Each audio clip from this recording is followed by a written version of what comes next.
it take your breath away? Hello everyone, welcome to week 1 of the 2018 Mountain West football predictions. I'm your host Robert Deers alongside Nick Rice.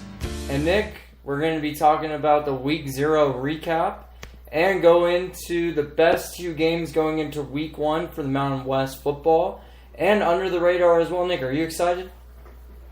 Man, I've been talking, I've been previewing, I've been going over stats and numbers with you so much. I'm really getting sick and tired of talking to you, to be quite honest. But, I mean, one thing I can't get sick of is just the Mountain West Conference. And, Robert, I'm glad I'm breaking it down to you, to be quite honest, because, I mean, this is going to be very fascinating.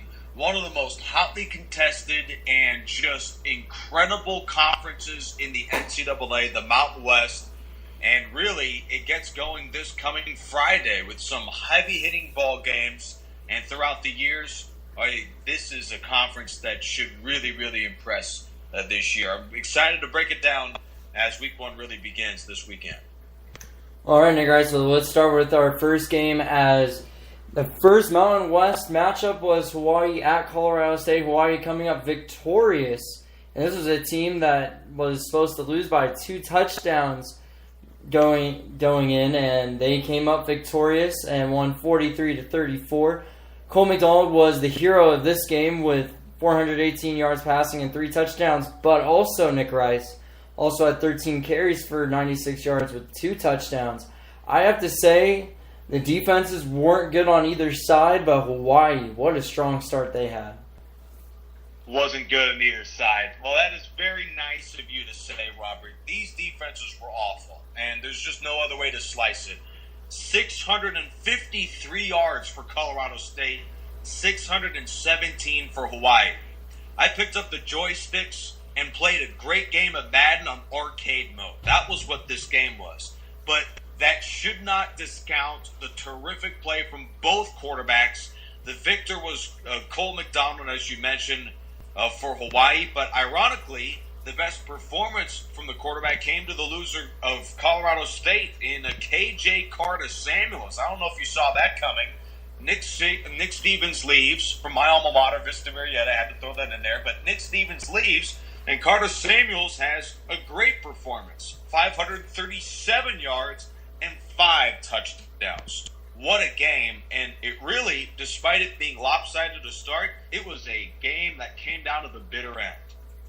And the passing totals, wow. KJ Carta-Samuels, 537 yards passing. I don't think you can ask any more from your quarterback alone. In the rushing game, Hawaii came up strong with 199 yards rushing. But I think one of the biggest factors was penalties, as Colorado State had 12 penalties for 120 yards, Nick. That has to hurt you at the end of the day, as you look at Hawaii only had 10 penalties for 65 yards. That's like almost half of the yards that, if you times that by 2, was almost Colorado State's. Yeah, well, it was in Hawaii winning the game 43-34. It was a very integral part. The Rainbow Warriors, it should be noted, hadn't won in Fort Collins since 1988. That's 30 years. They'll take penalties, they'll take passing, they'll take defense, whatever it takes to win for the first time in 30 years against their conference foe to begin the season. Now, the dangerous thing is to judge an August ball game too hard, because last year, when the Cleveland Browns of the NFL, I know not the Mountain West, but when they went undefeated, winless, 0-16, they went 4-0 in the preseason. And the same thing could be said about the Detroit Lions when they had their horrendous year in 2008, I believe. They went undefeated in the preseason. So for this situation as well, college football, it's really dangerous to judge by a season opening game. But one thing's for certain, I think both teams are happy with the quarterbacks that they have moving forward. Well, I want to also mention those wide receivers for both sides of Hawaii and Colorado State performed very well. Cedric Bird is, believe the correct way to say it, had 11 catches for 181 yards and 1 touchdown. But I think one of the big names is John Ursua, that had 7 catches for 123 yards and 2 touchdowns in that game. So the receiving game was a big part of Hawaii as well, with Cole McDonald just dominating the ball in passing and rushing. I think you couldn't ask more from your quarterback alone, and Colorado State had no answer for it. Obviously, when you can let Cole McDonald almost run for 100 yards. Yeah, he was a dangerous dual threat. Colorado State, they fell behind early in this game. 37-7, the Rams were behind before they slowly crawled back, made it a 6-point contest, and if it weren't for a long drive and a field goal for the Warriors, maybe the Rams would have had a chance to come all the way back and win the game. That would have been very sweet for them, especially considering their head coach, Mike Bobo, missed 10 days of practice with what is called peripheral neuropathy. After experiencing some numbness in his foot, he called offensive plays from the coach's box and still managed to put them all the way back into a chance to win. So overcoming that obstacle as well was significant in the Rams potentially falling behind early in the ball game. Well, we're going to end here on this game recap of Hawaii Colorado State, but my final thought is Ryan Meskel with the 35-yard field goal to seal the deal, and you can see Hawaii's faces just happy, joyful for winning at Colorado State and also in the new stadium as well. Yeah, no, it really was. They packed the arena, and this was just an all-out great performance for the Rams, who played behind their home crowd in the second half. Unfortunately, it wasn't enough. Hawaii 43 and Colorado State 34. All right, Nick Rice, let's move on to our next game. Wyoming at New Mexico State, 29-7, a big victory for Wyoming. But also, you got to see what this team would look like. And I thought Nico Evans really stood out to me. 24 carries for 190 yards and 2 touchdowns. And that nice 56-yard run to really seal the deal. I think this running game for Wyoming is going to be perfect. I think Nico Evans is going to be the man. I think he could be the potential MVP for the Mountain West this upcoming season. Just give me a hint out there. Well, this is the type of mantra that made Craig Bohl a 3-time FCS champion at North Dakota State, as now he enters his 5th year at Laramie. It's defense, it's rough and tough, and it's running the football. Wyoming was great with Nico Evans, but overall they gained over 300 yards rushing against the good team in New Mexico State. It just overwhelmed the Aggies. They simply couldn't stop the ground game. Wyoming dominated time of possession in large parts of that offense, but they also played some great defense, getting the ball back, and wound up winning the ball game 29-7. It should also be noted, not just rushing-wise Wyoming, but that defense, which I've talked about, they held New Mexico State to 8 yards at halftime. So that may have played a role in Nico Evans having that type of performance along with that run game overall. Well, in total for the defense for Wyoming, they had 3 sacks and 6.5 tackles for loss. That was very impressive, and I'm very happy for Wyoming's start right now. I think this is what they need, especially without QB Josh Allen now in the fixture. Tyler Vander Waal is going to be the new guy, obviously, in charge. We got to see him play a little bit, got to see a couple throws. He went 13-22. A little worried about the passing game. I think that's the one concern I had during the game, but besides that, the defense looked phenomenal. The running game was great. I just think the passing game is going to be the big issue for Wyoming this upcoming season. Yeah, I mean, San Diego State's won this conference before by having great run games and really struggling to have any sort of threat and a downfield passing attack. It worked for the Cowboys tonight, and I love the fact you mentioned it, but if the defense doesn't hold teams to 7, then they may start to have a problem, as the Cowboys won this game 29-7. But when you look at Wyoming, last year they ranked 9th in the country in scoring defense, 17.5 points a game. So as long as they get close enough, you're hoping that Nico Evans can improve over the course of this year, developing his game, and Wyoming, as a result, can get better as an offense. Because if they can have Nico Evans run like that, almost 10 yards a carry, in fact, in this game against New Mexico State, then any semblance of a passing game will be good enough. And my final thought on this recap is passing when it's New Mexico State, that has more passing yards than you do, especially a 29-7 win. That could be a little bit concerning. But the upside is that the rush defense, wow, they left New Mexico State to negative 9 yards. That is scary to think about if Wyoming is going against Mountain West this upcoming season. So we'll see what happens, but I know this is only the season opener, but I think it was a very impressive season opener for Wyoming as well as for Hawaii. Yeah, well, New Mexico State, one thing to add on to this real quick, the Aggies went to a bowl game last year and won it a year ago. So they went 7-6, and they were a very strong team last year. But when you take a look at the amount of starters that they lose, and then they just ran into a real buzzsaw with Wyoming. We'll talk about their All-American safety, I'm sure, in a later show. But they just have players that can simply play at the next level in the next couple of years. Josh Allen is one of them now with the Buffalo Bills, but Wyoming is a sneaky team to watch. Well, they'll be very sneaky indeed, but we're going to see which game really stands out to us as the top two games for this upcoming week. And, man, Nick Rice, I really want to hear what you have to say on this topic. All right, we're going to go with number 2. And you know what, Nick? You do the honors. I really want to hear what you have to say.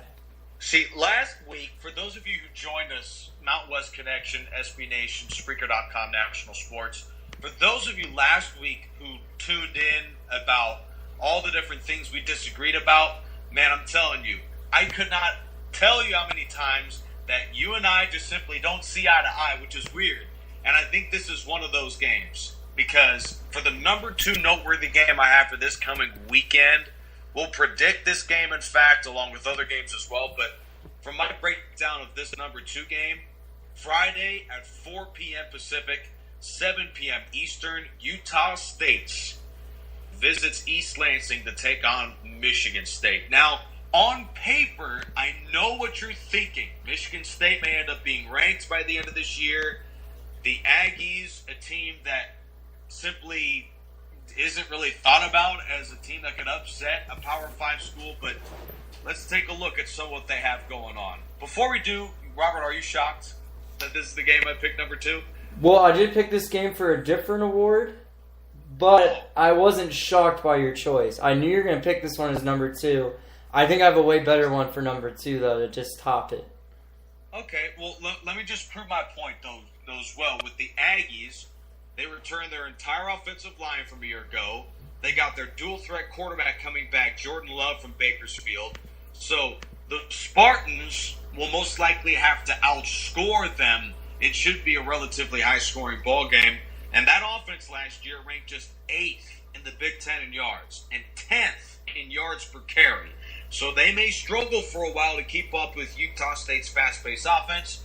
And some may think, yeah, but it's a Big Ten opponent. It's a very good team, Michigan State. They may end up winning the Big Ten this year. They're a sneaky team to do that. But let's not forget last year, Wisconsin won the Big Ten East. But Utah State in their opener last year had a 10-0 lead at Wisconsin. But then the Aggies lost their best corner, Jalen Davis, and the Badgers adjusted and won that game. I'm not saying Utah State wins this contest, but I do think that they can keep it close and shock some of the viewers across the country. The only thing I have to take away from this game is Michigan State University, I think, is going to have a nice amount of guys coming back, too, when they have 19 of their 22 starters returning as well. And this was a team that went 10-3 last season. And I get this could be a game for Utah State where they can, I think they're going to see what they could do against competitive opponent. Yes, when they did play Wisconsin, I'm glad you brought that up. 10-10 at halftime, then it became a blowout. As you know, I said, I think this could be a similar type of game, maybe close. I do see Michigan State still blowing them out. But I really want to see Utah State put up I think they could put up a good fight. I think those Aggies will represent for the Mountain West just a little bit in a ranked game. Yeah, well, I appreciate you for agreeing with me on that. My prediction for this game, are we doing predictions yet? No, but I do want to give the viewers the Week 1 schedule first, so at least they know what games are going on. So August 30th, we only have one game, and it's going to be UC Davis at San Jose State. On August 31st, we have 3 games. It'll be Utah State at Michigan State, Portland State at Nevada, San Diego State at Stanford, and there's actually 4. University of Colorado versus Colorado State University.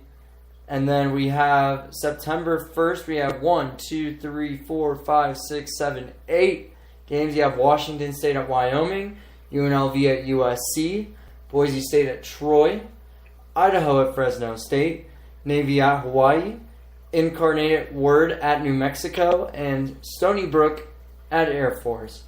But, Nick, I'm going to go with my number 2.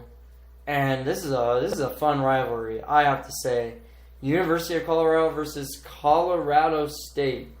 I think this is always good. I think it's going to test KJ Carter-Samuels.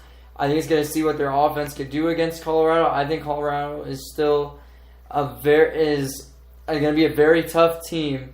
I still think Colorado State is going to lose this game. I think they are going to go 0-2, but do keep it close like they did against Hawaii. It's going to be, I would say, by a field goal or a touchdown. Yeah, this is an interesting game considering the Rams have already played. They already have not only the feeling of going against live bullets and a conference game. There's nothing quite like live bullets of a conference game, a team that you're accustomed to playing. But also, this is a rematch of an exact game they had last year in Colorado. So now they have the home crowd behind them again in Fort Collins. This will be another one of those terrific primetime games at 6:30 p.m. Pacific time kickoff. So the Rams are certainly juiced and ready for this contest. My only question is whether their quarterback, he's a transfer from Washington, in fact, KJ Carter-Samuels, will he continue to put up those type of numbers against a great defense of the Buffaloes? The last thing you want, Robert, is a situation where Colorado overwhelms him and all of a sudden he loses that confidence. He's riding high on confidence now. You just hope it doesn't waver in this game coming up on Friday. And I think one big storyline here for Colorado State going into this one is that Jalen Jackson, he has had torn ACL injuries, both because he missed his 2 final years of high school due to this tearing his ACL, and he also had another setback with a foot injury, with a broken foot injury. So I am worried that that KJ Carter-Samuels does have weapons, but Jalen Jackson is just a big piece for them that they just keep on losing every time due to injury. So that is a big question mark in my mind, but KJ Carter-Samuels, you got the guys. So let's make it happen. Let's beat Colorado. I know this is a big game for Colorado State alone. So I think it's gonna be an impressive. I think it's gonna be a high scoring game, especially with the offenses with Colorado and Colorado State. But watching them play already, you know what they got, you know what they can show, they can show up. So let's see if they can show up against Colorado. Well, the Rams, they can't play any worse defense than what they did against Hawaii. Now, they did turn it around. They only allowed 6 points after falling behind by 30. So they certainly did buckle down since that bad start. But, boy, the Rams, it just appears they're going to have to outscore Colorado. And, boy, if they play like they did against Hawaii, they have a good chance to do it. This should be an exciting game. This was one of those I might have had a number 2, but, boy, that game against Michigan State with Utah State it just was too tempting for me not to take. But I like this contest too. So, Nick Rice, we finished our number 2 picks here. I'm excited to hear numero uno. I think we both have the same one for numero uno. This is just maybe the game of the week in this half of the country. San Diego State at Stanford. And it's an all-alone game on Friday, the 31st at 6 p.m. Pacific. That's your game too, correct? That is correct. Hey, the ranked number 13 Stanford Cardinals used to be still one of my favorite teams to watch as a kid growing up, and now Nevada is now obviously my favorite team. But hey, first time I mentioned them tonight, so I think that's pretty impressive.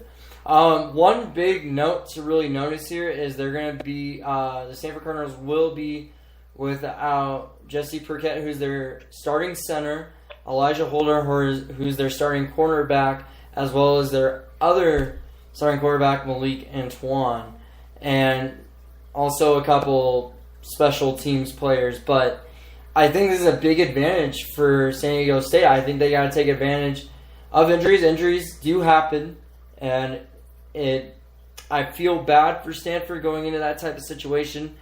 But when you're ranked number 13th, you got to think of something. So San Diego State, their passing game is going to be the biggest key of winning this one. Yeah, with the way that San Diego State loves to run the ball and play great defense. And this is really a battle between two teams that mirror image each other because both are proud programs, both are successful, and both have rich histories. San Diego State and Stanford. Cardinal won the North Division title of the Pac-12 now for the last 6 years. San Diego State is coming off consecutive conference crowns until last year when they got knocked off. So the Aztecs in a home-and-home visit Stanford to begin the year, and this should be an absolute good one. Now the question for San Diego State, Stanford have a couple of starters not playing as you alluded to. But the Cardinals still return 18 starters from 2017, including your man. You love him. He's a Heisman candidate, and that's Bryce Love. So even though SDSU beat him last year, man, this go-around is going to be very tough. I think that's the big concern. That's the biggest factor. Can you stop Bryce Love? If Bryce Love gets through that line, San Diego State's not going to win this game. That I'm just saying, hands down. Rashad Penny was like that basically last year in this rivalry game. Rashad Penny was the biggest factor for San Diego State winning the game, but Kristen Chapman to David Wells for the game-winning touchdown, and the San Diego State fans rushing the field in San Diego. Oh, that was such a great feeling to watch. I don't know about you, Nick, but when I watched that game, I was feeling it. I was feeling it for San Diego State fans. I wish I was feeling that. That's a great feeling, and I hope they get that. I hope they can win this game once again. But I think Stanford's got this one. Though, man, just to let you know about those crowd rallies, I don't know if you've ever been a part of it, but it's less about feeling ecstatic and feeling exuberant and feeling happy about the game. It's more about running on the field for survival purposes, because when you're running on that field and you get pushed from every direction, which way, and you're tripping and falling and stumbling down, I'm telling you, you're not thinking about San Diego State won. You're thinking about, I want to live past tonight. But it's a fun feeling after that.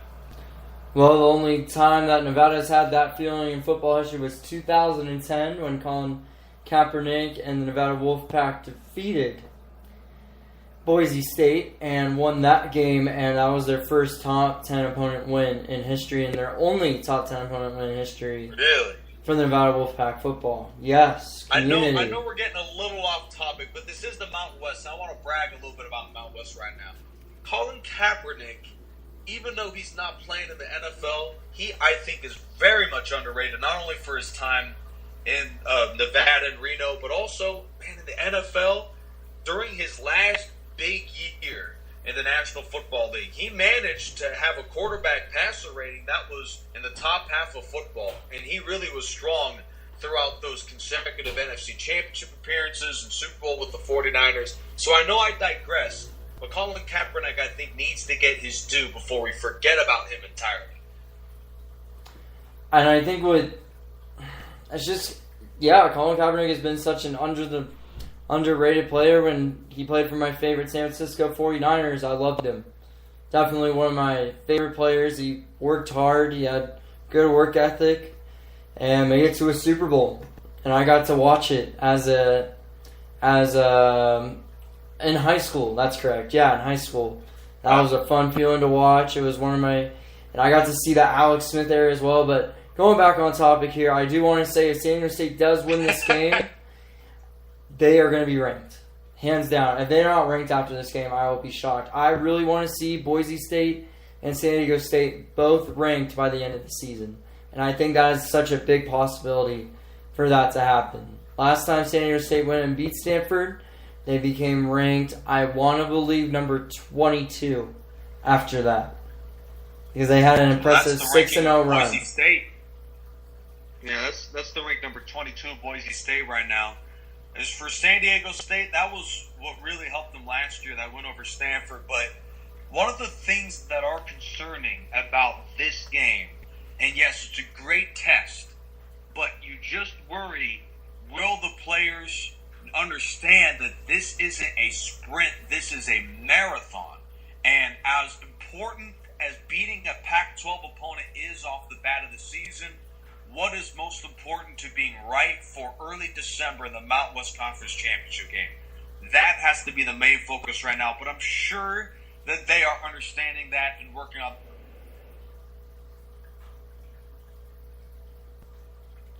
And sorry, we have. The deal isn't like last year to beat Stanford. The deal is, let's not have all of our marbles and chips on the table for that game, but play well throughout the year and peak at the right time. Because, boy, Fresno State in that division, let alone this conference, is going to provide some interesting challenges. Nick, we lost you for a second. That's why I said sorry to the fans here, but we do have you back now. We heard most of what you said. I'm so sorry about what happened with that. But just a quick recap, my bad. So, Rocky Long is a great head coach, veteran head coach, and I believe that this go around, knowing that last year they beat Stanford but didn't win the conference, they've got to do a better job of focusing on getting their best football played throughout the season instead of peaking now and wavering off later when they place some of the great teams of their division like a Fresno State. So the focus for this coming Friday is important, but what's more significant is staying healthy and maintaining a good level of play throughout the year. And let's see what Christian Chapman II and Juwan Washington can do for this squad against the Stanford Cardinals. But also we are looking at one of the best nation's top wide receivers in NCAA football, as J.J. Arcega-Whiteside is going to be a big target for the Stanford Cardinals as well. Last season he had 48 receptions for 781 yards and 9 touchdowns. My biggest factor is, the biggest game plan for San Diego State, stop the run on defense, hands down. Stop J.J. Arcega-Whiteside as well. If you can stop those two big-time players for the offense for the Stanford Cardinals, you win this game. Defensively, offensively-wise, Juwan Washington needs to go off. He needs to have a terrific game, almost to a perfect game, like Rashad Penny did last season. And that's a lot to live up to, but I believe he could do it, and if Christian Chapman just stays on point, I believe this team can do it and win this game. Yeah, I think David Shaw is going to know that San Diego State's going to rely on the run. They're going to pack that box. And for the Aztecs, just that passing game is going to be critical, because you can expect against a great team in the Cardinal that they will force second downs and third downs in areas of the field that they don't want to convert third downs at. But for San Diego State, if they can get a successful and somewhat dangerous passing game where at least it keeps the defense honest, that safety away from the box, I think that will be critical for them winning the ball game, because the Aztecs last year and this year should rely on time of possession to beat Stanford. And a good, solid passing game, converting, moving the chains, will go a long way in doing just that. Well, Nick, I'm happy we disagreed on number 2. I knew we were going to disagree on number 2, but I knew we were going to predict the number 1. But let's see. We are both going to disagree on this upcoming game, but under the radar game for week 1 in the Mountain West. All right, folks. This is going to be some painful pill swallowing time right now for some folks, especially those that are in the region that root on their team with such fervor and with such intent. People to be suspended right now, be interested, to kind of tune in and wonder what this team can be. They had a dreadful campaign before their head coach got there. In fact, they had the lowest amount of divisional drama, and that is the New Mexico Lobos. This team plays FCS Incarnate Word on Saturday, September 1st, 5 p.m. Pacific, the kickoff time. New Mexico plays it at home, and on paper they should win easily.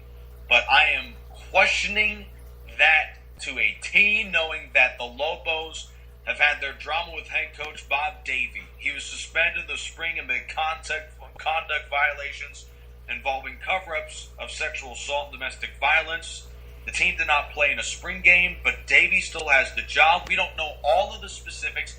Those are just the details brought out by the school and by the folks involved with the issue. I don't have any side in it. I'm just saying that when you have a coach with the drama and with the specific things going on with missing spring game and missing practices and having that looming, I think they may get off to a slow start this season. That's just my gut feeling. So I think this game may end up being a little closer and a little more revealing than New Mexico would like. I was not expecting you to pick that game whatsoever. Exactly. Like, out of all games, you picked New Mexico. Okay, well, I could see why. I feel like you just threw a curveball at me. I was like, wait, but was exactly. that just? Well, you know what? I love to do that here on the show. And let me give you one more thing before I hand the baton off to you. I don't know if, I mean, you've seen this from different collegiate programs, but sometimes colleges have that burst of recruiting talent that just rise out of nowhere and end up taking storm and taking flight. One of the teams that I remember wholeheartedly was the Johnny Manziel Texas A&M couple years when they had Christian Kirk, who's now in the NFL, Mike Evans as well. They also had Johnny Manziel.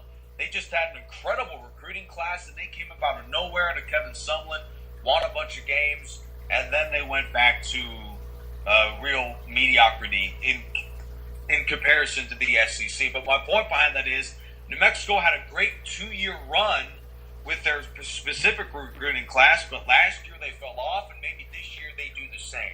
I know I'm beating up on New Mexico here. I'm sorry about that, but I'm just saying that if they don't get quick production out of their kids that come over from JUCOs and what have you who are expected to start for the team, then this may be a close game. I think they'll win it, and I think the Lobos will be just fine.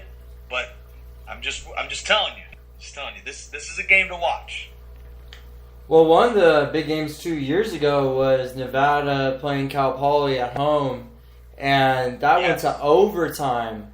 And I was at that game. I was in the booth, and man, a lot of people's faces for Nevada was like, "This is a season where I'm worried that if we can't get a win, like an easy win over Cal Poly, we have to go all the way to overtime." That's a big concern. I see what you mean. Yeah, if New Mexico, if this game is even somewhat close, it scares me that New Mexico is just going to be falling and is going to be last in their division. Yeah. Well, how did Nevada do that year? 3 wins. 3-9. Yeah. So this is a close game like that. I see even maybe just 2 wins. Yeah. I mean, it's interesting. I just wanted to make sure the fans out there in Albuquerque and all around know that sometimes, because you don't see curveballs coming, and it's hard. And who knows? Maybe they wind up blowing out Incarnate Word, and I just look foolish. But I mean, this will be an intriguing game. I mean, you can't always take a lot from week 1, but I think you can take more if you perform bad than if you perform good. So, yeah, that'll be interesting. That's one of several FCS games in week 1. I mean, we're looking at Stony Brook in week 1. We're looking at Idaho as well. So, this is an interesting game in my opinion. Well, my under the radar is Utah State at Michigan State. Yeah, this is the game I picked to be on my under the radar, and the reason why I say that, I think this defense is going to be so underrated, and especially in the Mountain West alone. And I'm so excited to see them play such like a big team and see what they can really, really do against an offense, against the pass, against the run, against anything that comes their way. I think they're going to be a brick wall for a little bit against Michigan State. They're going to have a couple nice stops, but the offense is my biggest concern going in, especially with Jordan Love being the quarterback, Gerald Bright being the running back, and then their wide receivers. Tarver, and then Jordan Nathan as well with Jaron Green. I want to see this offense do so well, but Michigan State's offense is so overpowering. Yeah, it's not the Utah offense that's the State- concern for Michigan State at all in this game. It's the defense that's going to hurt Utah State. Yeah, no, you're right. The Spartans have an explosive and relatively under-the-radar run defense. I mean, they led the Big Ten last year in stopping the run. Alabama-esque a year ago. They allowed just 95 yards per game rushing. So the Aggies may have their struggles running the ball, but as you mentioned, I mean, not only does Utah State have an incredible offense, but they have returning 9 of 11 defensive starters. They have some serious talent on that side of the football. Suliasi Vena, he was in this neck of the woods. He played at junior college in Southern California, a tiny little school called Mount San Antonio. He goes from that small school to leading the league in tackles last year with 111, and he may end up being the next great linebacker at Utah State. I don't know if you're familiar. Some kid by the name of Bobby Wagner used to play at Utah State. Now he's a multi-Pro Bowler and maybe future Hall of Famer with the Seattle Seahawks. So if the Aggies know anything, it's to teach linebackers and teach defense. They may see plenty of that against Michigan State. Well, we said both of our under-the-radars both disagreed on that one, but Yep. we didn't say Nevada. Nothing about Nevada. I'm very excited, even though I'm a writer for SB Nation for the Mountain West Connection. You can see my stuff on the Mountain West Connection SB Nation website. Please go check me out. And Nick Rice, it's time to predict wins and losses Ooh, for every my game. favorite time of the show. I'm licking my chops. And I have to put that NFL primetime on. It's been so long since I have. But let's go to week 1. We're going to go UC Davis at San Diego State. Who do you got? Boy, the Spartans, it was pretty ugly last year. They went from a hot start to a hot mess at the tail end of that year. But the Spartans have a really good receiver coming back, Andrew Bailey, if I'm not mistaken, and they have an offense that should be pretty good. I see the Spartans winning this ball game. A team of the Aggies that's vying for a Big Sky championship and certainly have the tools to make that happen in the Sacramento area this year. San Jose State 40, UC Davis 17. I see San Diego State getting off to a strong start and winning this game against UC Davis. And they win, I would say, 35-13. And let's move on to Utah State at Michigan State. Nick, who do you got? Ooh, man, this should be a whole lot of fun with my games of the week in East Lansing. Michigan State fails because I don't make that little sense. I think I know enough when I see a game like this happen, but I say it's close. Spartans 27, Utah State 16. Well, I think I'm not going to disagree with you about Michigan State winning this game, but I will disagree about the score. I think Michigan State does well in this one, and they go to win, I want to say 30-20. So I think it's going to be a 10-point game. But we'll see what happens. But Portland State at Nevada. Nick, who do you got? Well, I think Nevada does a better job of this year, turning it around. And your guy, Ty King, is going to be the week 1 starter when they battle those Vikings. Portland State's coming off an 0-11 season. An incredible year for the Vikings. They couldn't get anything going on offense. Under 10 points in almost half of their games last year. I see Nevada taking firm control in Reno. And Nevada knocks off Portland State 45-10.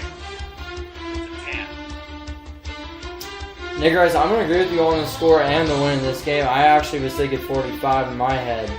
So I'm going 45-10. Nevada's going to win this. I don't think actually Portland State actually gets 10 points. I think they're going to get 6. So Nevada's going to win 45-6 in that one. All right, we're going to go to San Diego State and Stanford. I want to know your predictions for this one. San Diego State beat them last year at home 20-17. The Cardinals are fired up. The Pac-12 looking for a rematch, even though they do have a couple starters who out at home with a win over San Diego State. It's going to be close, filled with defense, 24-20. Stanford. Well, for this game, this is a fun one to watch. This is the matchup of the week. It's going to be exciting. The rivalry is renewed. San Diego State at Stanford. I'm going to give the Cardinals the win, and I'm going to say it's 35-27. Let's go to University of Colorado versus Colorado State. Another big rivalry in Colorado. Nick, who do you got? Man, I'm sorry, Robert. It pains me. I'm really gonna hurt your Rams in this prediction, but I think Colorado.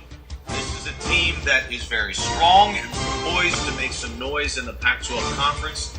I have Colorado knocking off Colorado State, 38-17. Wow, a blowout, not even close. Okay. Geez, that's just shots fired there. But with Colorado State, you saw what their offense could do. I think this is going to be a rebound game. I still think they lose. I think it's going to be a very close one, but it's going to come down to 33-30 Colorado. Now let's move on to Washington State at Wyoming. Oh, Nick, I think this game is going to be so much fun to watch too. Maybe this is one of the games that was really crossing my mind, but this would have been number 3 on my list. Interesting.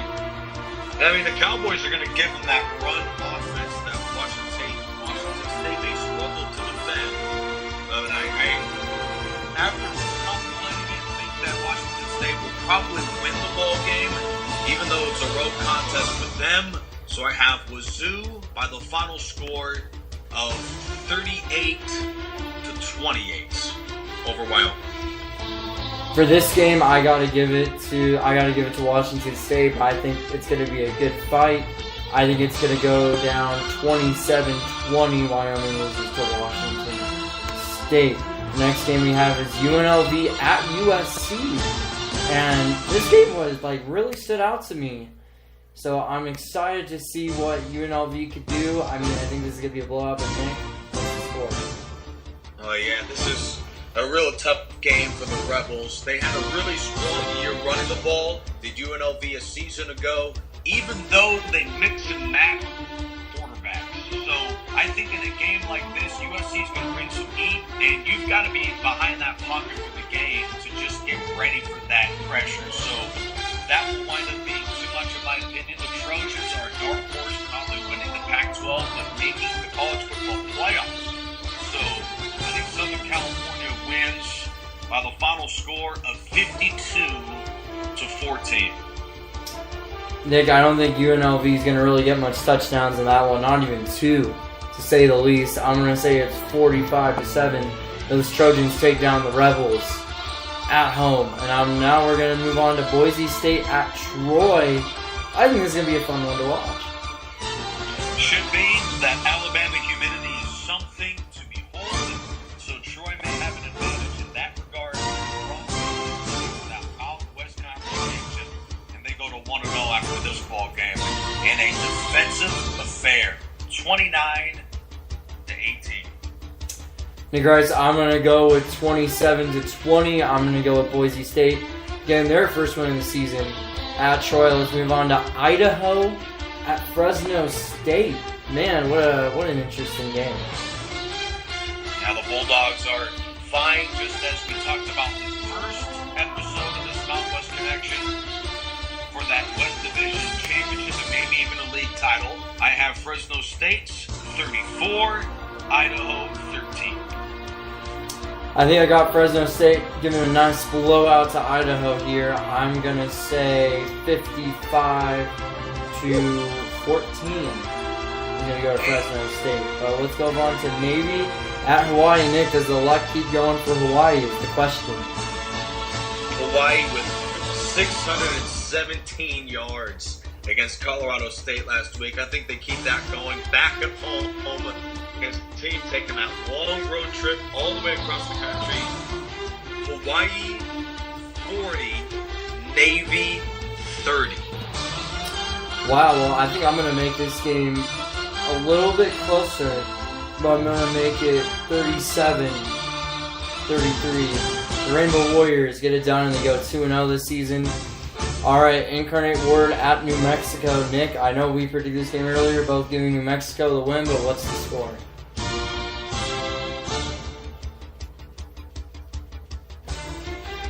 24. Nick, we lost to you once again. What's that prediction? 33 to 24. 33 to 24. Wow, really? Out of any? Okay, I'm gonna give them 35 to 14. I think New Mexico blows them out. You know what? I'm gonna give them the confidence they need to win this game. Actually, no, I'll go 27-7. New Mexico. Now let's go with Stony Brook at Air Force. Who do you got, Nick? All right, Air Force. I see them winning 30-7 over Stony Brook. They take control of that game. Hey, Air Force is flying high over Stony Brook, and they win 27 to 14. Air Force is gonna get a good win and start out 1-0 this season. And it's good to have those predictions. You know, hopefully we're right. I can't wait to see. I actually want to hear our records if we're even close, but I do want to hear the records of our predictions throughout this show. We will update you every week to see how we actually do on these predictions. Now, see, the thing is, we're both going to have the same record for week one because we all predicted the same team winning, but I think there's some really fascinating games here because typically week one for a lot of teams, not every.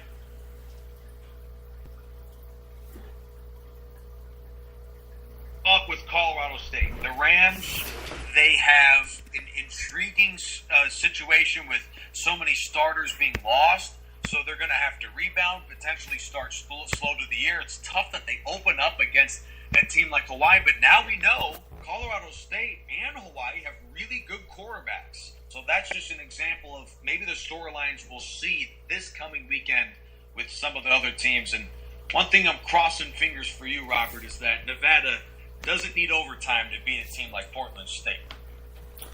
And I think with these games this week, I think it puts some Mountain West teams to the test. Some of them, it's going to be a big win for them, and it's going to boost up those stats a little bit, start out the season. But biggest takeaway of week one, Stanford San Diego State is going to be so fun to watch. Watching Portland State at Nevada, I really want to see the Wolfpack just improve. I want to see a big improvement, and I think that's what you're going to see a lot from Nevada. I want to see New Mexico just blow out Incarnate Word because they really need it. I think it's honestly going to help out their reputation in the Mountain West alone. You can say it'll shut me up for a week about New Mexico. It would. But I think I really want to watch the game live, Wyoming at Washington State. I think that's the game I am looking forward to it personally. I think I love this matchup. I think this is just going to go down as a very close game. I think it's going to come down to the last possession offensively to see if Wyoming can get the win.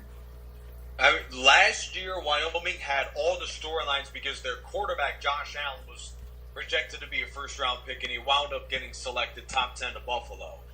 This year, the Cowboys have a very similar situation in defense. He's an All-American and a Mountain West preseason Defensive Player of the Year. In this conference, he was selected as the best player on defense, and that is safety Andrew Wingard. So he leads the defense. That's great. Nico Evans is strong on the ground, and the Cowboys have a very successful veteran head coach in Craig Bowles. So this may be a Mountain West versus Pac-12 game, but this feels more like a storied franchise in Wyoming and a team in Washington State that has been great but inconsistent. So the Cowboys certainly will have their hands full, but are up to the challenge this coming weekend. All right, we want to thank you for listening into Week 1 of the 2018 Mountain West Predictions. I'm your host, Robert Years, alongside Nick Rice. We hope you join in next week for Week 2. Have a great night.